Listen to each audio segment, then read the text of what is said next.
होली पर डाइटिंग चाइटिंग एक तरफ और गुजिया मटरी एक तरफ। लेकिन ये बताइए, अगर चाय घर में झटपट बन सकती है तो मठरियाँ क्यों नहीं?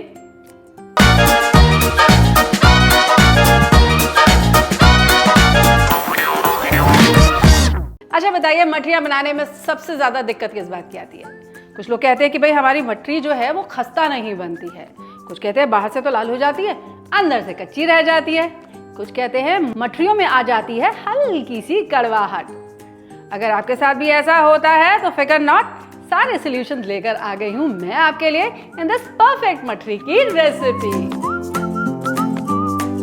अब कोई भी फ्लेवर दीजिए अपनी मटरियों को, उससे पहले उसके इंग्रेडिएंट्स तो नोट कर लीजिए। तो मटरी बनाने के लिए हमें चाहिए होगा 1 कप मैदा, इसी के साथ साथ 1 छोटा चम्मच नमक, 1/4 चम्मच अजवाइन, 1 चम्मच कसूरी मेथी और काली मिर्च के दाने, और मोयन देने के लिए देसी घी। मैदे में मिलाएंगे नमक। अच्छा, क्योंकि ये नमकीन है ना, तो नमक की मात्रा इसमें बिल्कुल सही होनी चाहिए। आप ये भी कर सकते हैं कि अपना डो गूंदने के बाद उसे टेस्ट कर सकते हैं कि नमक उसमें कम तो नहीं है, फिर थोड़ा सा बढ़ाया भी जा सकता है। तो नमक मिला लेते हैं और इसी के साथ ऐड करेंगे इसमें 1/4 छोटा चम्मच अजवाइन। लेकिन अजवाइन को हम हाथों से रगड़ करके ऐड करेंगे ताकि इसका फ्लेवर और अच्छा आ जाए। ऐसा करने से ना ये अजवाइन और खुशबूदार हो जाएगी। बढ़िया खुशबू आ गई। अब चाहें तो आप इसमें कसूरी मेथी मिला सकते हैं, नहीं तो चाहें तो थोड़ा सा काली मिर्च मिला सकते हैं। दोनों का फ्लेवर डिफरेंट आएगा, अलग आएगा। तो मैं आज काली मिर्च भी मिलाऊंगी और थोड़ी सी कसूरी मेथी भी मिलाऊंगी। उसके लिए पहले काली मिर्च को हम थोड़ा सा रगड़ लेंगे। पाउडर्ड काली मिर्च हमें नहीं चाहिए, बस काली मिर्च को हल्का सा हम कूट लेंगे ताकि उसका जो फ्लेवर है वो और अच्छे से निकल के आ जाए। तो ये काली मिर्च भी मैं इसमें ऐड कर देती हूँ। और अब इसमें ऐड करूंगी मैं मोयन के लिए अराउंड 2 टेबलस्पून ऑफ देसी घी। और यही नोट कर लीजिए आप, आपकी बहुत ही एक इम्पॉर्टेंट टिप, ये जो घी आप इसमें ऐड कर रहे हैं ना, ये घी पिघला करके ऐड कीजिएगा। सॉलिड घी इसमें आप बिल्कुल मत ऐड कीजिएगा। ऐसा करने से इसमें मोयन लगाना आपके लिए बहुत आसान हो जाएगा और घी के कहीं भी लम्प्स नहीं रह जाएंगे डो में।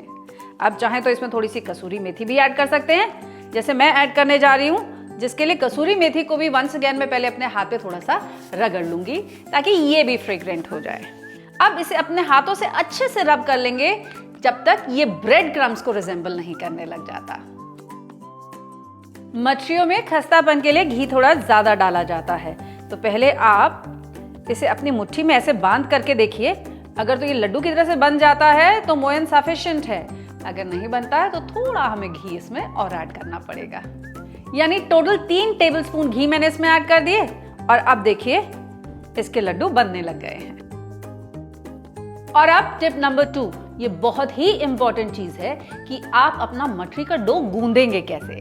पहली बात तो ये कि इसमें बहुत ज्यादा पानी की हमें जरूरत नहीं पड़ेगी, बहुत कम पानी ऐड किया जाएगा। पानी को भी ऐसे ही आप अच्छे से इसके साथ रब कर लीजिए। अभी मैंने केवल इसमें 2 टेबलस्पून पानी ऐड किया है और इसे इस तरह से बांधिए। This should start coming together. जैसे हम आटा गूंदते हैं ना रोटी के लिए, मठरी का आटा बिल्कुल वैसे नहीं गूंदा जाएगा, नहीं तो जानते हैं क्या होगा, आपकी मठरियां खस्ता नहीं बनेंगी, पापड़ी की तरह से बन जाएंगी। अब इसमें मैं 1 टेबलस्पून पानी और ऐड करूंगी और फिर I will just bring this together, इकट्ठा कर लेंगे, इसे गूंदेंगे नहीं। Once again a slight sprinkling of water, हल्का सा इस पे पानी का छींटा दीजिए और फिर इसे इकट्ठा कर लीजिए। तो देखिए कुछ कुछ ऐसा डो हमारे पास रेडी हो जाएगा जो थोड़ा सा हार्ड भी है, एंड यू विल नोटिस बहुत ज्यादा हमने इसको नीड नहीं किया, गूंदा बिल्कुल भी नहीं है। और यही राज है आपकी मठरी के क्रिस्प होने का। अब 10 मिनट के लिए हम इसे यहाँ पर रेस्ट करने के लिए छोड़ देंगे। अब 10 मिनट से हमारा डो रेस्ट कर चुका है। इसके छोटे छोटे मार्बल साइज्ड बॉल्स आप ब्रेक कर लीजिए, ऐसे इन्हें राउंड कर लीजिए और इन्हें किसी बेलन से हम नहीं बेलेंगे, we will just press them with our palm like this. और पाम से प्रेस करने के बाद बीच में थंब से प्रेस कर देंगे ताकि ये बीच से मोटा ना रह जाए। अब ऐसे ही हम सारी की सारी मछलियां शेप कर लेते हैं। तो जब तक यहाँ मछलियां शेप करती हूँ तब तक यहाँ पर तेल गरम करने भी चढ़ा देती हूँ। सारी मछलियां हमने प्रेस करके रेडी कर ली हैं। अब इन्हें फ्राई करेंगे। क्वेश्चन, कितना गरम तेल होना चाहिए, तो नोट कर लीजिए आपका तेल एकदम लो टू मीडियम हीट पे होना चाहिए। जैसे मेरा तेल अभी थोड़ा सा गर्म हो गया है ना, तो मैंने गैस को कर दिया है ऑफ, ताकि ये हल्का सा ठंडा हो जाए।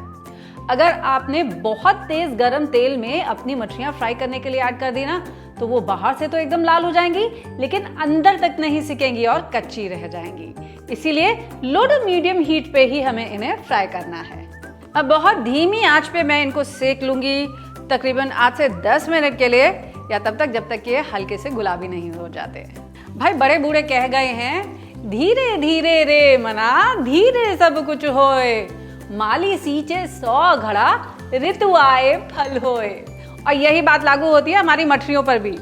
धीमी धीमी आंच पे आप अपनी मछलियों को भी सिकने दीजिए, तभी ये अंदर तक जाकर पकेंगी, अंदर भी खस्ता बनेगी, केवल बाहर से ही लाल नहीं होंगी। तो जब इन मछलियों का कलर कुछ बिस्किट के जैसा हो जाएगा और इसी के साथ साथ तेल पे आने वाली ये जो बबलिंग है ना, ये भी काफी सबसाइड कर जाएगी, तब हमें पता चल जाएगा कि हमारी मछलियां रेडी हो चुकी हैं और अब इन्हें तेल से हम बाहर निकाल सकते हैं। देखा, हो गई ना खस्ता खस्ता मछलियां तैयार।